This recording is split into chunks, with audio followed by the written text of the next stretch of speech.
It's been 5 months and wala pong nangyayari, ano? Ayun po, nasurpresa na lang po ako. Sumagot na lamang po si attorney na hindi pa raw namin napag-uusapan yung legal fees.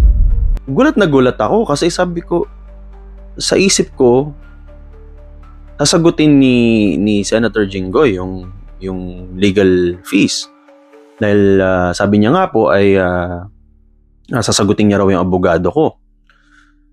Nagulat ako, na sorpresa, and at the same time ay nalungkot. Nalungkot po ako dun sa balita na yun. Been having meetings for the past few months.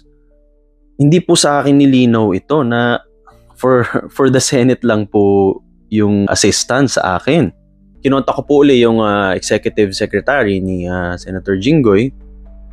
Yun din po ang sabi niya sa akin na parang ang pagkakaalam niya sa Senate lang. Napanghinaan na ng loob, nalungkot na po ako sobra. I felt defeated. Akala ko po ay finally ay mapaperso ko po ito. Ano po? Realizations, ano? Dahil dito sa nangyari na to.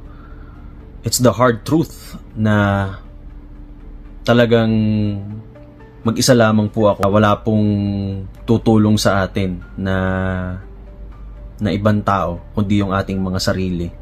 Ito po ay wake-up call na hindi po talaga natin pwedeng asahan ng ibang tao para sa mga sitwasyon natin. We have to be strong.